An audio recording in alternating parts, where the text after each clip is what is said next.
या भूतलेणीकडे जाताना वाटेतच ही अशी एक अर्धवट स्वरूपातली केव दिसते.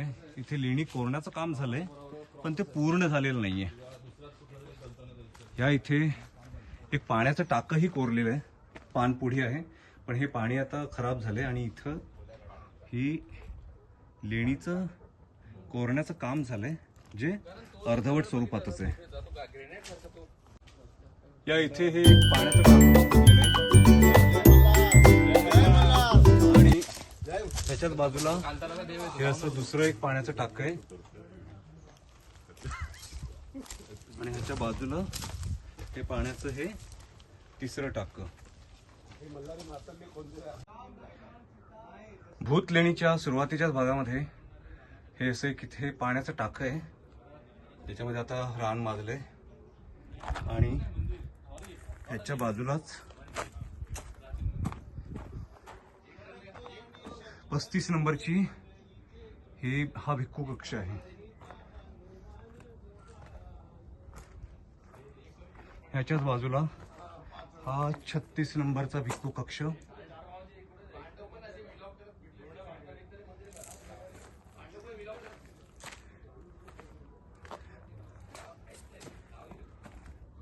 आणि हा इथे कसं हे पाण्याचं टाकं आहे पण हे आता पूर्णतः बुजलंय. भूतलेणीच्या सुरुवातीलाच ही पाण्याची दोन टाकी. हा इथे मुख्य चैत्यगृह. आपण मुख्य चैत्यगृहाकडे येऊया पण त्यापूर्वी आपण जे बाजूला असलेले एंडचे जे काही भिक्खू कक्ष आहेत ते भिक्खू कक्ष पाहून मग आपण ह्या मुख्य चैत्यगृहाकडे येऊया. डावीकडील भागामध्ये, या लेणीच्या डावीकडील भागामध्ये असलेलं हे हा भिक्खू कक्ष. ह्या भिक्खू कक्षाच्याच बाजूला इथे ही पाणपोढी आहे आणि ह्या पाणपोढीच्याच वरच्या भागामध्ये इथे हे धम्मलिपीमधलं काही शिलालेख दिसत आहेत. हे पाण्याचं टाकं खूप मोठं दिसतंय, खोल दिसतंय. ह्याच्याच बाजूला इथे आणखीन एक पाण्याचं टाकं आहे.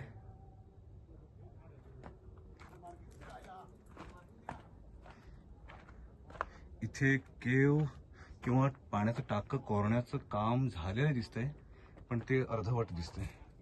आणि ह्याच्याच बाजूला इथे हा एक भिक्खू कक्ष आहे.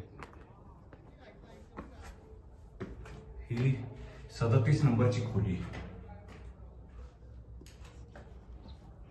37 नंबरच्या भिक्खू कक्षाकडून पुढे गेलं की इथे ही पाण्याची तीन टाकी दिसत आहेत. हे कोरडं टाकं, त्याच्यामध्ये गाळ साचलाय आणि ह्या टाक्यातलं पाणी खूप खराब झालेलं आहे. आणि ह्याच्या पुढे आणखीन एक हे खूप खोल असं टाकं आहे पाण्याचं, पण ह्यातलं पाणी पण खराब झालंय. आणि इथे एक मोठा हॉल दिसतोय. ह्या हॉलमध्ये एकूण 1, 2, 3 आणि 4 अशी ही एकूण 4 भिक्खू कक्ष दिसत आहेत तिथे.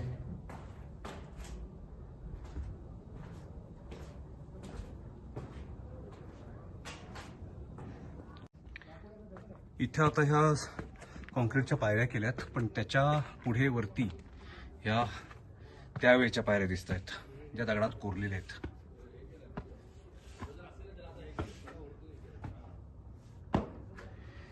इथे हा एक भिक्खू कक्ष, हा अर्धवट स्वरूपातला आहे. आणि हा वरती इथे पण एक भिक्खू कक्ष आहे पण आता इथल्या पायऱ्या तोडल्यासारख्या दिसत आहेत तर इथे चढून जावं लागेल. ह्या वरच्या भागामध्ये इथे हे 3 भिक्खू कक्ष आहेत.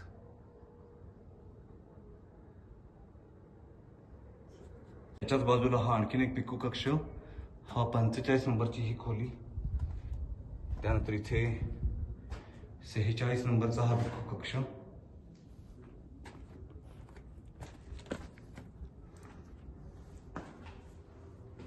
इथे हे बरेच तुटफूट झालेले हे ऍक्च्युली 3 भिक्खू कक्ष आहेत. ही मधली भिंत तुटली आहे इथे, त्याच्या बाजूला ही इथली भिंत पण तोडलेली आहे.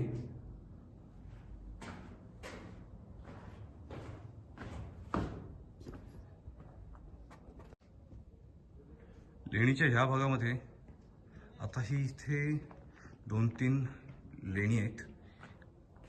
हा खांब आता हल्लीच्या काळात रिस्टोअर केलेला खांब आहे. हे तीनही खांब हे रिस्टोअर केलेले खांब आहेत. इथे समोरच ही पाण्याची अशी लहान लहान टाकी आहेत, पानपोढी. हे इथे एक मोठं टाकं पाण्याचं आहे, पण आता ह्याच्यामध्ये बराच गाळ साचलाय. हा एक लहानसा भिक्खू कक्ष, हा थोडासा अर्धवट स्वरूपात आहे.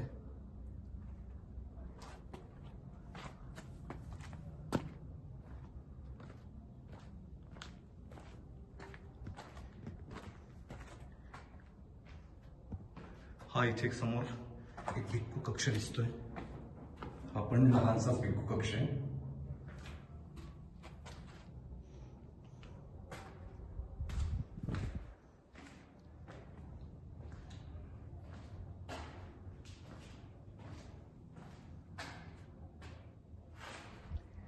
इथे ह्या अशा 3 भिक्खू कक्ष, भिक्खूंच्या खोल्या आहेत.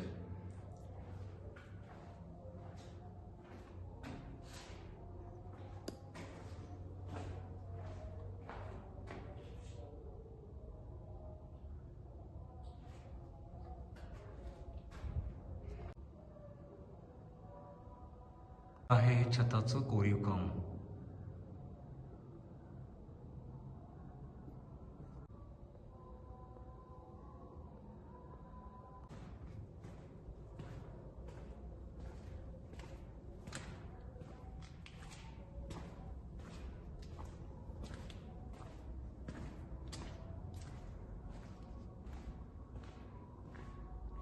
त्या भागामध्ये उजवीकडे हे असं काहीतरी खोदकाम करण्याचा प्रयत्न केला दिसतोय, पण ते अपूर्ण स्वरूपात.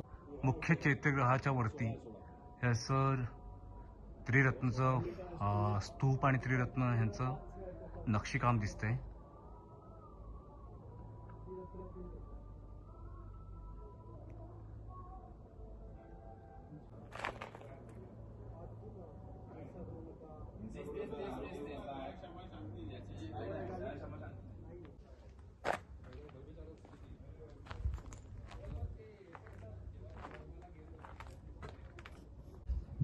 हे इथे एक पाण्याचं मोठं टाकं दिसतंय, पण इथलंही पाणी खराब आहे आता.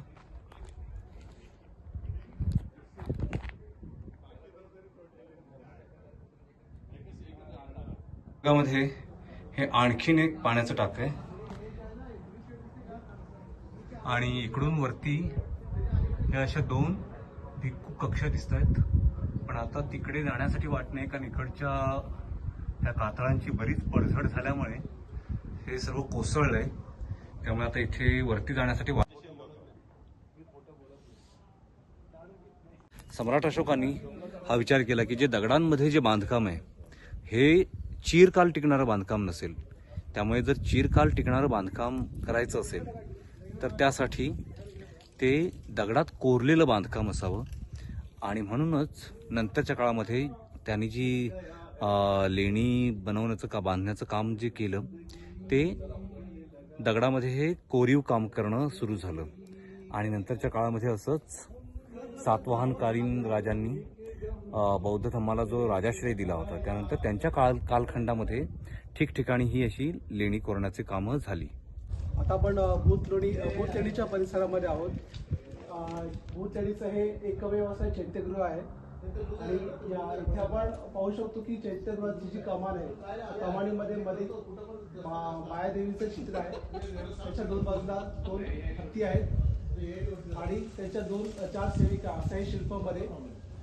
त्याच्यावरती जे शिल्प आहे ते एका साईडला गरुड आहे आणि दुसऱ्या साईडला नाग आहे. तर गरुड हे शकांचं प्रतिनिधित्व करतं आणि हे नाग हे सातवाहनांचं, म्हणजे त्या दोघांमध्ये आपापसात वैर होते. पण बुद्ध धर्मासाठी किंवा लेणीचं जे गवाक्ष आहे त्या गवाक्षाच्या वरती 2 स्तूप आणि 2 मानवी आकृत्या आपल्याला दिसतात. तर हे ज्या मानवी आकृत्या आहेत ते म्हणजे एक गरुड आहे आणि एक नागशिल्प आहे.